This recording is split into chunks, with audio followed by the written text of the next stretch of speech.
What's up, guys? Brett Okamoto from ESPN alongside Marc Raimondi. We are in Jacksonville still for UFC 273, where we just witnessed the press conference. We are backstage, fresh off that press conference. Your thoughts on what we saw out there?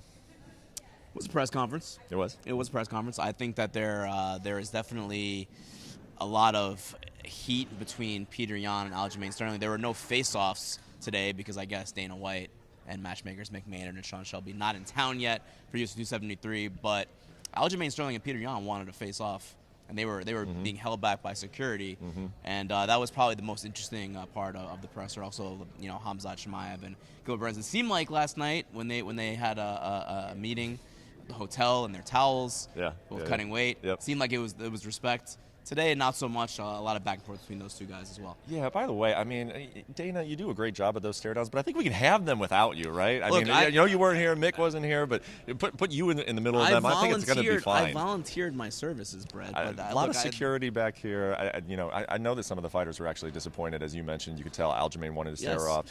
Like Khamzat's manager was, why were you staring off? And Volkanovski at the end of the press conference, credit to him, said, I know we're not doing stare downs today, but I want to do it. Let me and Korean Zombie do it.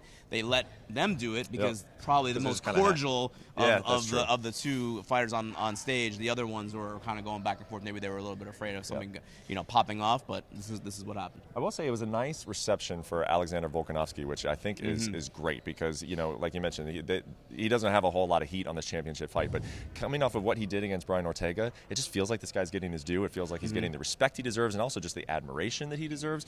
Is that kind of how you feel this week? Because I was wondering if that was going to how it was going to feel, and it has felt like he's being overshadowed a little bit by the other two fights, but it does seem like there is a great level of appreciation for the featherweight champ. I mean, I think there has to be, right? Because he has established himself as one of the, not just the best featherweight in the world, but also one of the best fighters in the world pound for pound. So it is a good sign that he is getting that recognition, and maybe that's a signal that his profile is growing. And I would also like to add that I thought Korean Zombie got a very pleasant reception too. All of his answers, they were applauded.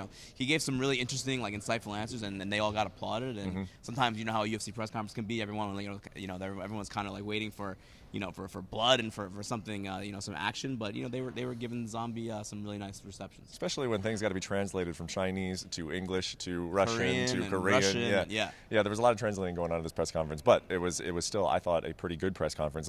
Aljamain Sterling and Petr Yan.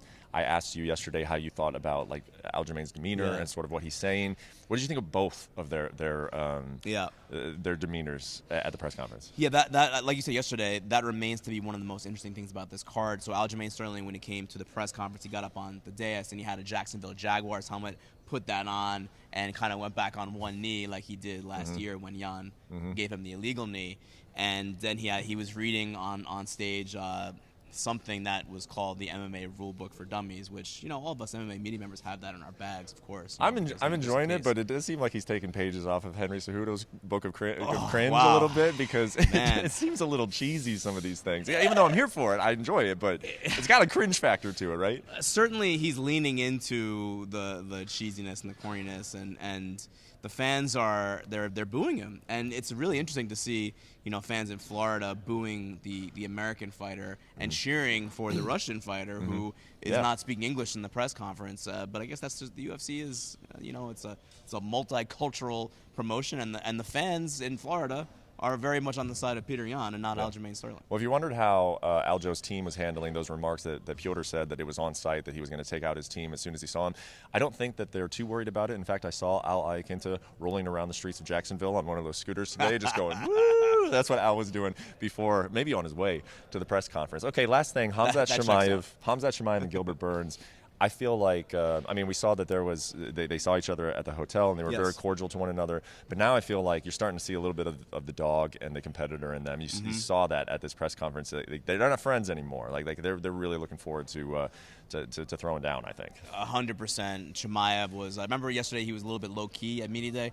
Not so much today, although I think he was playing solitaire on his phone during the press conference. I still thought he was still pretty low-key. I mean, you could almost not even understand some of the things he was saying just because he was just talking so low. Talking low, but I would say that the intensity dialed up a little bit with what he was saying. He's promising to finish Gilbert Burns in the first round, and I'm going to kill him. And I think he threatened to kill our colleague Mike Bond as well during that question. Did he? I'll kill you and him within one round. I was like, I'm not sure if Mike Bond's going to get in the octagon on Saturday, but I mean, I'd be for it if it happened. I'm just saying.